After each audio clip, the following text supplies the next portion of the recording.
스스로 체크하는 게 있습니다.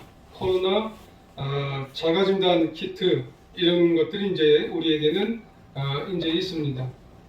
그래서 거기에 이제 음성이 나오면은 나 이제 코로나가 안 걸렸다.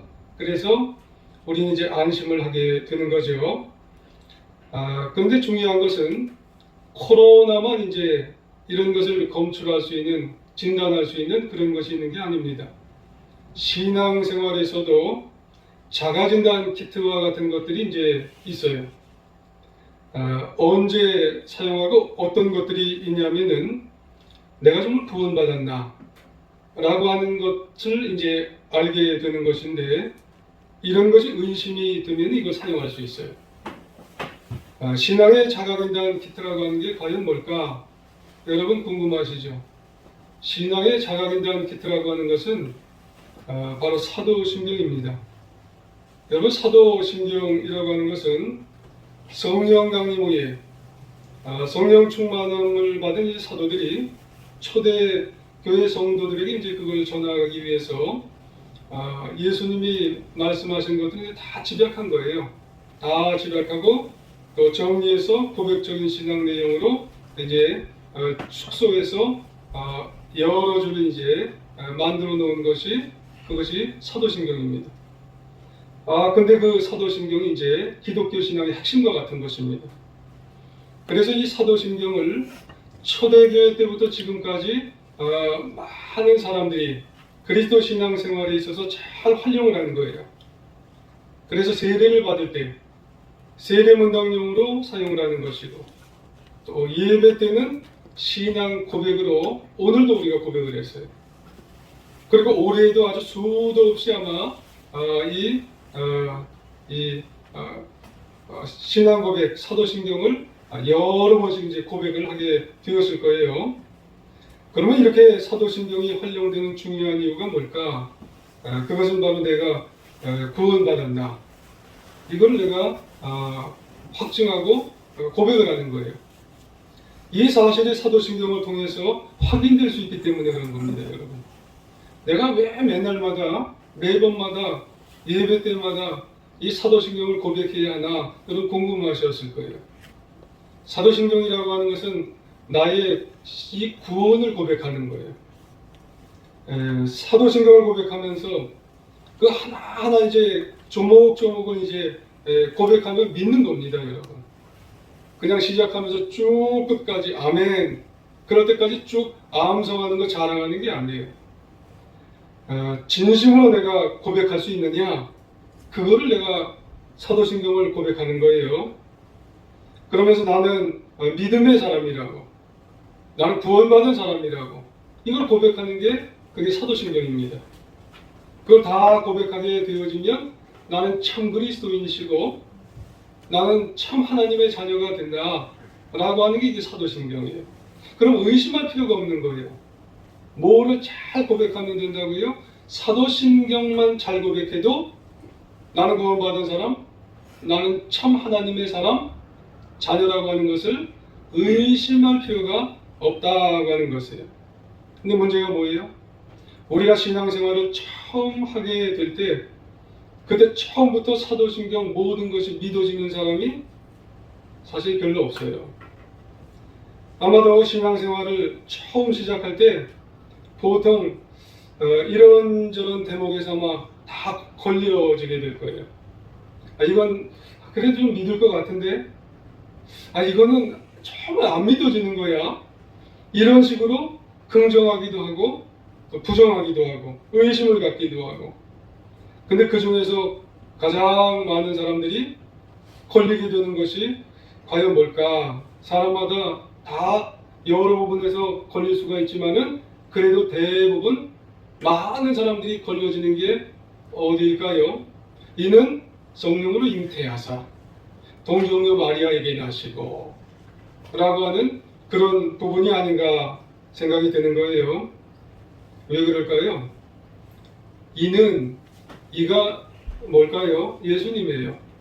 예수님이 성령으로 잉태돼서 동정녀에게 나셨다는 거예요. 동정녀가 뭐예요? 처녀에게. 사람이 어떻게 처녀에게 날 수가 있어요? 처녀에게서 예수님이 나셨다는 것을 보면서 야, 이게 말도 안 된단 말이야. 어떻게 아기가 처녀에게 날 수가 있겠느냐? 이게 보통 사람이 여기에서 걸려질 수가 있겠더라는 그런 말씀이에요.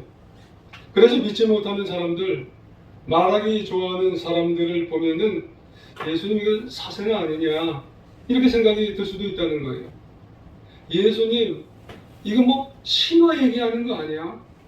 교회 가면 이게 목회자들이 이게 목사들이 그냥 계속 얘기하는데 이게 예수님이 이게 정말 처녀에게서 아기가 났다고 하는데 이거 믿지 못할 일이야. 이게 신화야, 신화. 아니야, 사생아 갖다가 놓고 낳았다고 얘기하는 거야. 이게 다 그 얘기하는 믿지 못할 얘기를 한다는 거예요. 하지만 분명한 것은 여러분 분명한 것은요. 참 그리스도인이 되기 위해서는 진짜 하나님의 자녀가 되기 위해서는 다른 믿음이 필요한 게 아니에요. 여러분.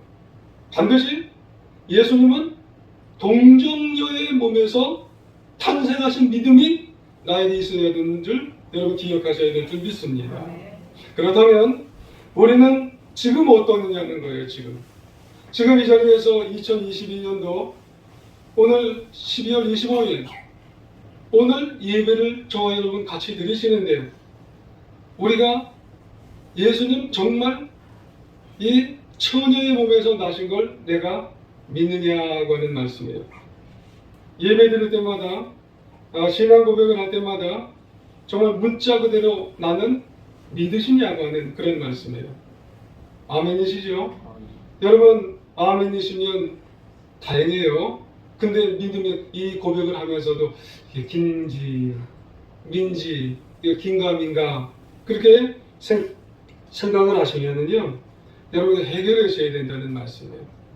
아무쪼록 오늘 말씀을 통해서 이미 이 부분에 대해서 확신을 하시면 재확인을 하시고 다행이지만은 혹시라도 아직도 이 부분에 대해서 의심을 하고 계시는 분이 있다면은 성령님 나에게 역사하셔서 내 마음을 사로잡아 주셔서 동정녀 마리아에게 나신 예수님을 믿음으로 확신하는 놀라운 은혜가 놀라운 축복이 나에게도 있게 하여 주옵소서. 이런 시간이 우리에게 있는 귀한 시간이 되기를 주님의 이름으로 부탁을 드리겠습니다. 오늘 본문은 저와 여러분 같이 교독하신 대로 가브리엘 천사가 나타났어요. 그리고 동정녀 마리아에게 성령으로 이제 잉태시킨다는 사실을 통지해 준 거예요. 그래서 이 본문은 흔히 수태고지 사건이라고 그렇게 얘기를 합니다. 어넌시에이션이라고 하는 그런 이제 말을 써요.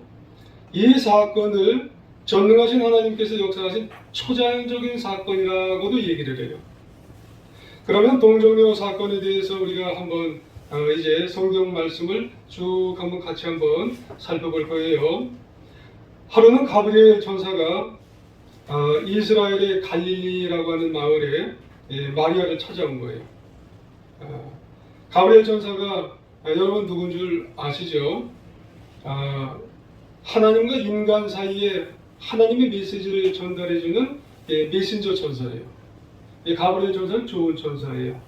다른 어떤 성경 말씀을 봐도 하나님과 인간에게 이제 전달하는 좋은 메시지를 전달하는 이제 메신저 천사죠. 그런데 당시가 어떤 시대냐면 조언을 하는 그런 시대였어요. 어린 이제 소녀들을 소녀임에도 불구하고 시집을 일찍 갔다는 거예요. 마리아도 10대 소녀였어요. 처녀죠, 처녀. 근데 이런 마리아에게 가브리엘이 메신저 천사가 되어서 하나님의 메시지를 이제 전달하게 되었어요. 그 말씀이 이제 31절에 있어요. 어떤 메시지냐면 보라 네가 잉태하여 아들 낳으리니 그 이름을 예수라 하라. 아멘. 그렇게 말씀을 했어요. 아직 그 남자 될 사람과 아직 이제 여러 인간적인 관계를 하지 않았어요. 그런데 이 메시지를 통해서 아들을 낳는다는 거예요. 이름은 또 뭐라고 하냐면 예수라라. 그렇게 얘기를 하는 거예요. 아, 이 마리아는 그 소식을 듣고 어때요? 놀라는 거예요, 놀라는 거. 아니, 나는 지금 처녀인데, 나는 지금 10대 소녀인데, 내가 어떻게 아들을 낳느냐? 놀라는 거예요, 놀라는 거.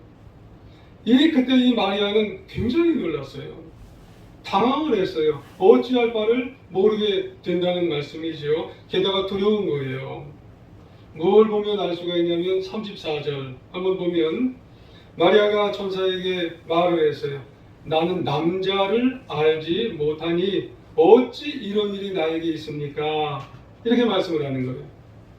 여러분, 남자를 알지 못한다라고 하는 말이 헬라어로는 기노스코라고 하는 말이에요.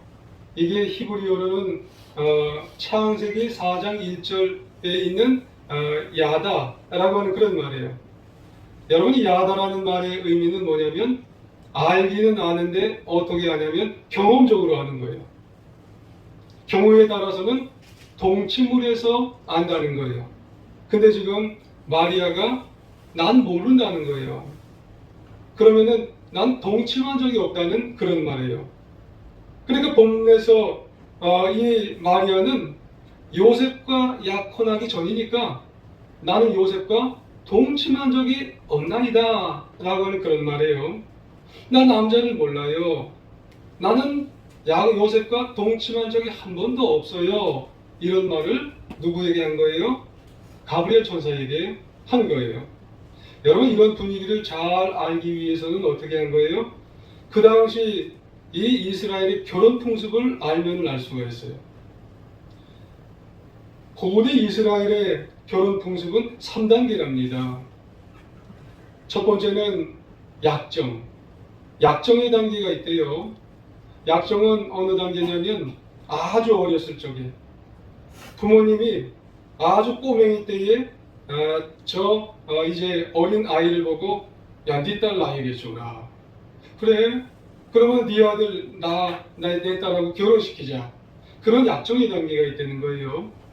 그 다음에 두 번째 단계가 뭐냐면은 약혼의 단계라는 거예요. 그래서 이 아이들이 한 15에서 한 17살 되면은 서로 이제 얼굴을 아는 거예요.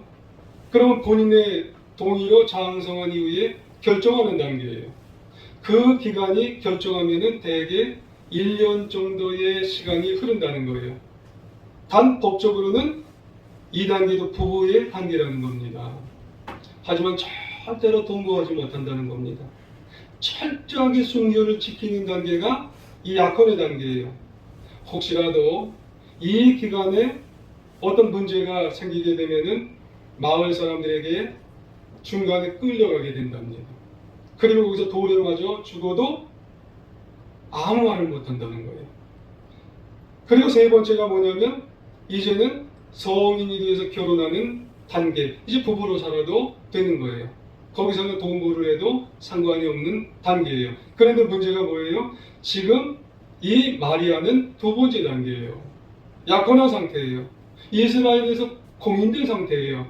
그래서 이 단계는 절대 동거를 할 수가 없고 절대적으로 순교를 이제 유지해야 되는 것이고, 그리고 문제가 생기면 돌에 맞아 죽어도 정말 뭐라고 할 수 없는 그런 단계예요. 이런 단계가 되다 보니까 이 마리아가 뭐라고 그러는 거, 나는 남자 모른다고. 이 안다 모른다 야다, 이 말이 뭐예요? 나는 절대로 요셉과 동침을 하지 않았나이다. 소스라치게 놀라는 그런 단계예요. 두려움을 가질 수밖에 없는 그런 단계가 이 단계였다고 하는 그런 말씀이에요. 그 한 단어가 이런 의미를 내포하고 있다는 말씀이에요. 이때 너무나 당황하고 있는 마리아를 안정시키기 위해서, 평안한 마음을 갖기 위해서 이 가브리엘 천사도 설명을 해주는 거예요. 누구를 통해서 설명을 해주냐면은 이 마리아에게는 친척이 있어요. 그 친척이 누구냐면 엘리사벳. 엘리사벳은 나중에 누구를 낳아요? 6개월 먼저 태어난 세례 요한을 낳게 되는 거예요. 그런데 이 엘리사벳이 누구냐면은 36절, 37절을 한번 볼까요? 36, 37절을 다시 한번 읽어보겠습니다. 시작. 보라 내 친족 엘리사벳도 늙어서 아이들을 배웠느니라. 본래 임신하지 못한다고 알려지니가 이미 6달이 되었나니 대저 하나님의 모든 말씀은 능하지 못하심이 없느니라. 아멘. 그래요. 이게 누구 한 말이에요? 가브리엘 천사가 누구를 안정시키기 위해서? 이 마리아를 안정시키기 위해서 지금 하게 되는 거예요. 처녀인 이 정말로 아무런 그런 행동도 하지 않은 이 처녀인 이 마리아를 안정시키기 위해서 뭐라고 있는 거예요? 봐라. 엘리사벳도 봐라. 이 엘리사벳 원래 불임이었다. 그리고 엘리사벳 원래 늙어서 경수가 다 끊어진 노인이야. 근데 애기 가졌잖아. 그리고 지금 6개월이나 됐잖아. 무엇 때문에 임신했어? 어떻게 임신했어? 하나님의 놀라운 능력으로 못할 것인데 됐잖아. 할렐루야.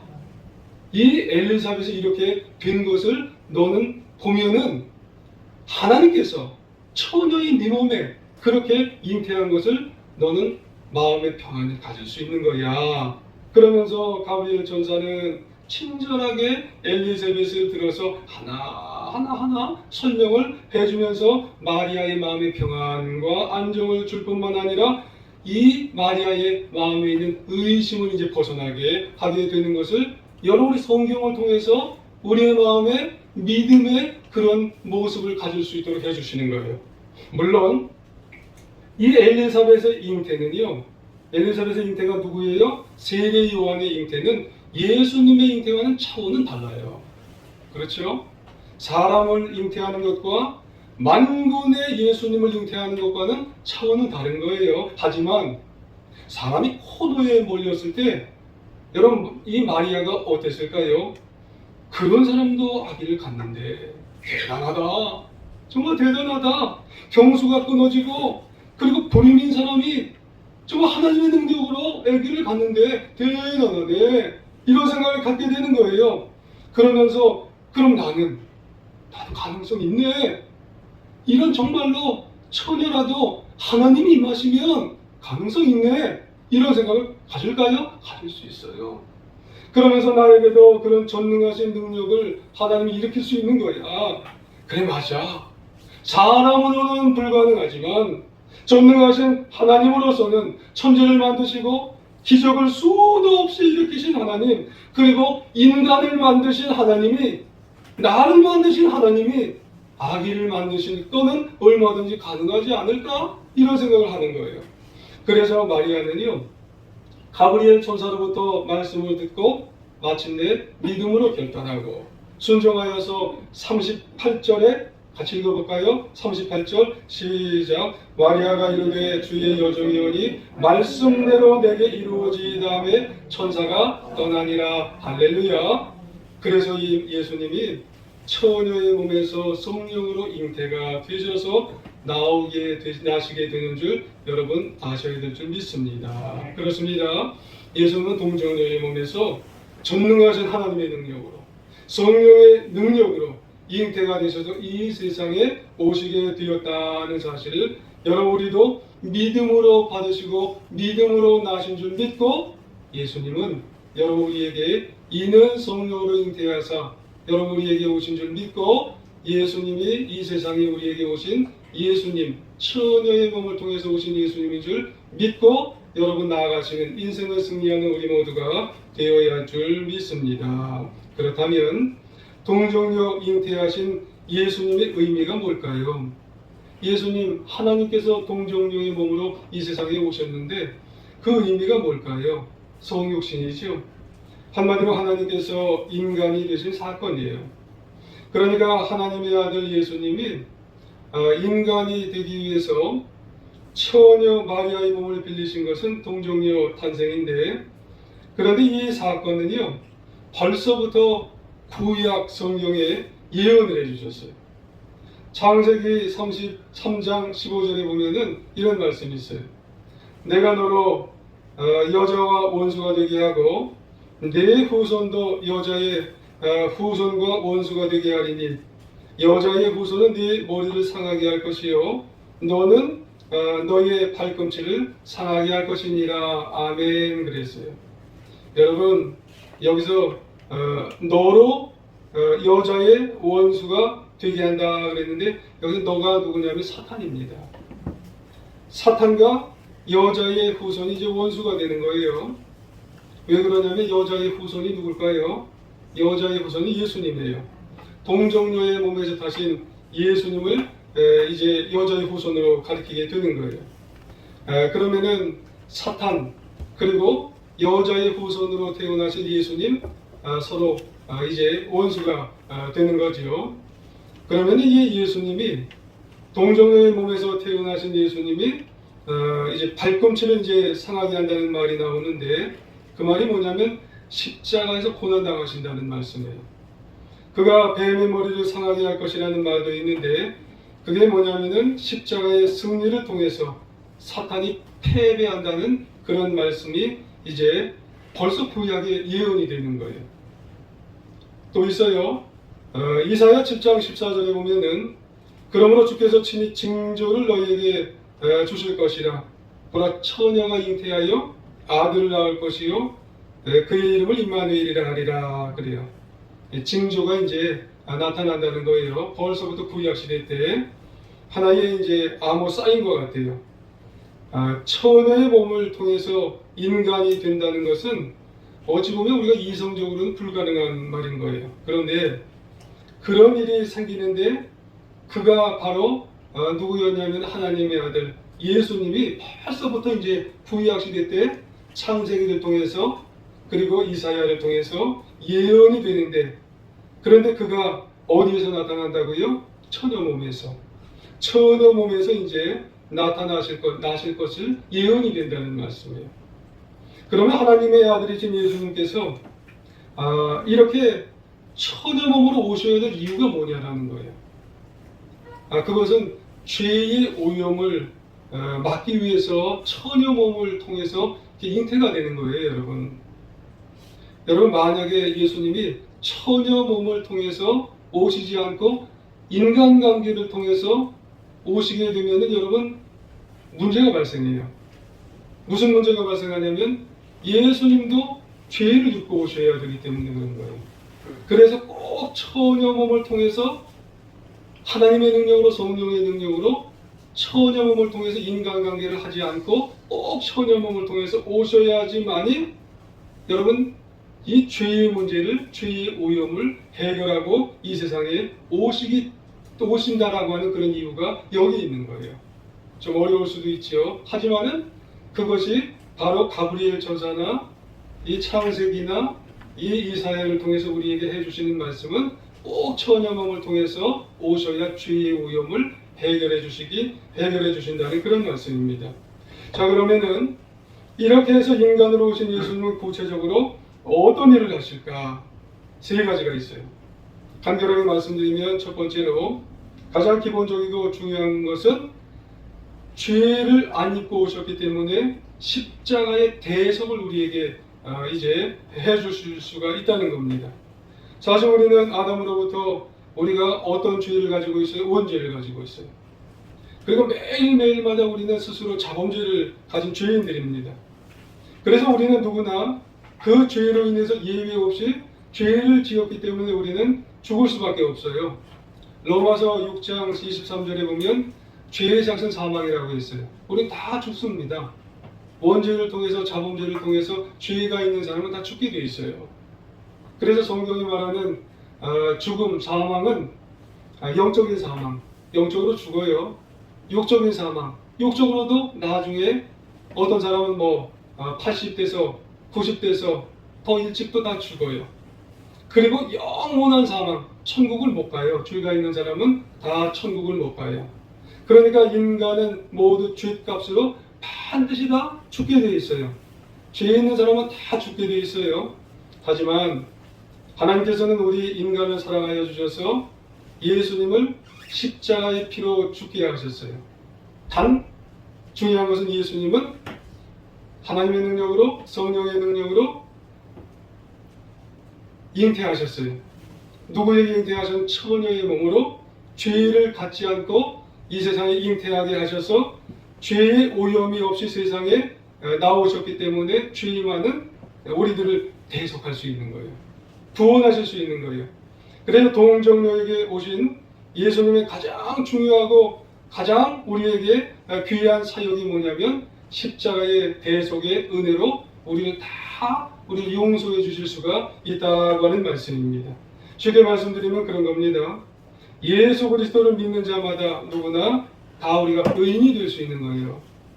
그래서 하나님의 자녀가 될 수 있고 천국 백성 될 수가 있고, 그래서 우리 모두는 동정녀에게 나신 예수 십자가의 대속의 은혜를 믿음으로 말미암아 영원한 생명, 천국의 축복을 얻으며 살게 된다고 하는 말씀이 아주 귀한 축복이라고 하는 말씀입니다.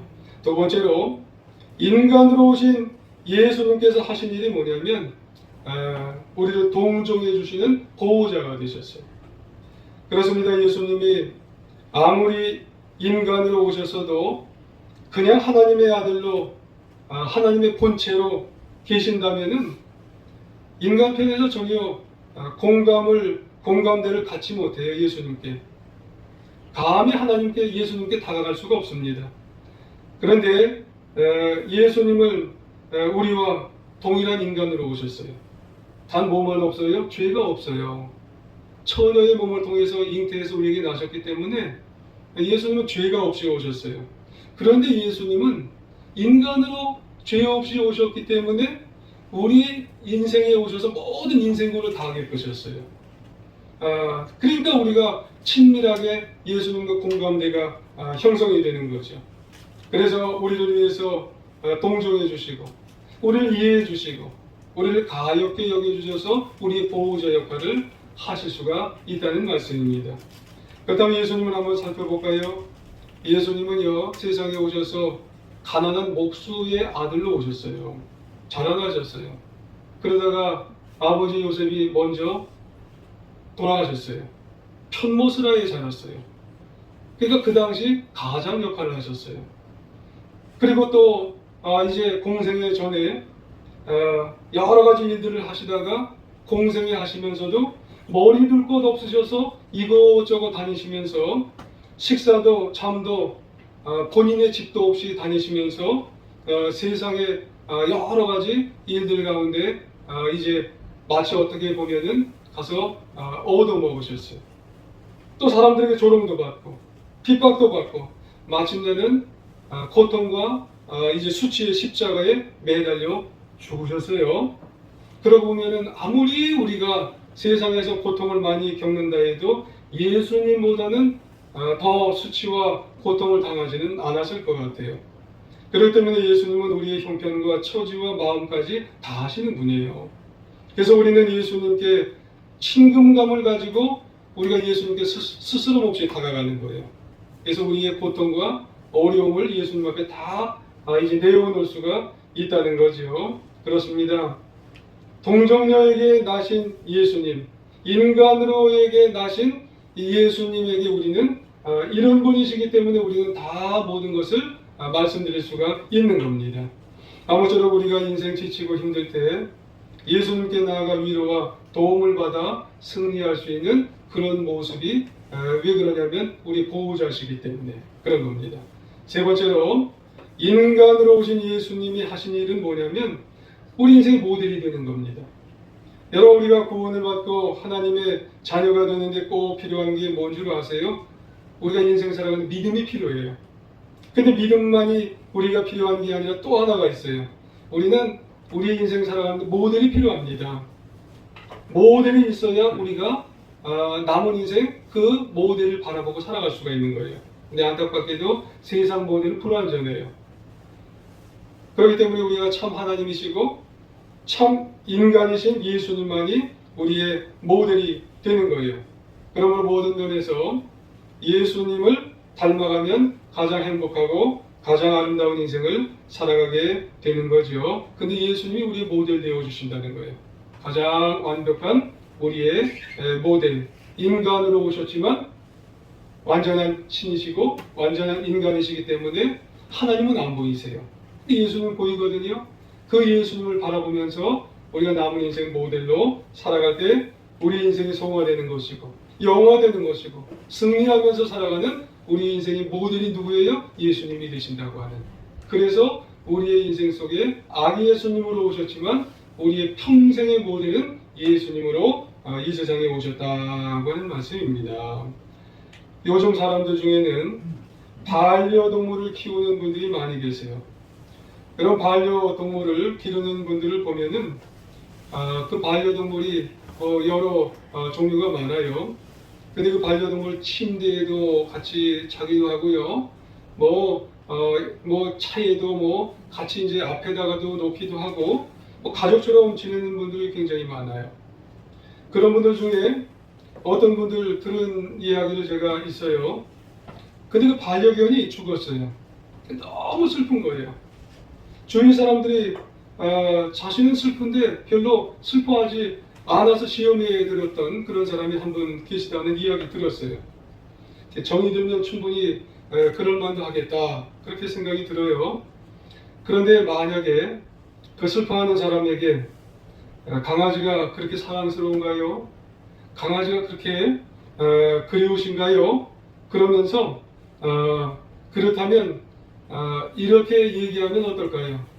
그러면 강아지가 그렇게 사랑스럽고 강아지가 그렇게 그리우시면 강아지가 되셔서 남은 인생 먼저 간 반려견 강아지와 함께 사시면 어떨까요? 이렇게 하면은 여러분 그분 어떻게 생각하실까요? 제가 세상에 이런 일이라고 하는 프로그램을 한번 봤어요. 그분은 4층짜리 빌라 아주 요즘 지은 그런 빌라를 갖고 계셨어요. 근데 세상에 이런 일이 그래서 세상에 이런 일이 그렇게 생각을 했어요. 근데요 요즘 집 없는 분들이 많잖아요. 근데 그분은 집주인인데 4층, 3층, 2층, 1층 본인만 사람이고 나머지 32마리가 다 개들만 있어요. 그런 분들에게 개가 한 명 죽었다고 그런 분들에게도 그러면 강아지가 개가 그렇게 사랑스러우면 개가 되셔서 개와 함께 지내시면 어떨까요? 그렇게 얘기하면은 그런 분들이 좋은 생각입니다. 정말 귀한 생각을 해주셨네요. 여러분 그렇게 그분들이 얘기할까요? 안 그래요. 불쾌하다고. 당신 어떻게 미쳤냐고. 그런 얘기를 그분들은 할 수가 있을지 몰라요. 도대체 견딜 수 없는 수치스러운 말을 아예 했다고 그렇게 얘기할지 모른다는 거예요. 그렇다면 한번 여기서 생각해 볼까요? 하나님은 전능하십니다. 하나님은 만왕의 왕이세요. 하나님은 우리가 정말로 근처도 갈 수 없는 그런 분이세요. 근데 그런 전능하신 하나님이 사람이 되셨어요. 하나님이 죄악 투성인 그런 사람이 되셨어요. 여러분 어떻게 생각하세요? 그런 전능하신 하나님이 오늘 우리에게 사람으로 그것도 마국간에 우리를 구원하시기 위해서 이 세상에 우리를 위해서 오셨다는 거예요. 여러분 끔찍한 일이 아니겠어요? 피조물인 우리를 위해서 사람이 나 같은 죄악 투성이의 사람이 되셨다는 그런 말씀이에요. 생각조차 할 수 없는 그런 일이 아니에요. 신이 여러분 사람이 되신 거예요. 그럼에도 불구하고 하나님께서 굳이 동정녀의 몸에서 나신 이유가 뭘까요? 나를 사랑하셨기 때문에. 나를 구원하시기 위해서, 나를 저 천국으로 인도하시기 위해서. 여러분 우리의 인생 지치고 힘들 때 나에게 찾아와서 얼마나 힘들어. 나를 이해해 주시기 위해서, 나를 보듬어 주시기 위해서 이 세상에 오신 거예요. 그리고 영원한 인생의 모델 되어 주시기 위해서 나를 바라보라고, 나를 바라보면 또 살아갈 힘이 날 거라고. 그래서 하나님은 정말로 인간이 되시기 위해서 이 세상에 오신 줄 믿습니다. 여러분 오늘 성탄절이에요.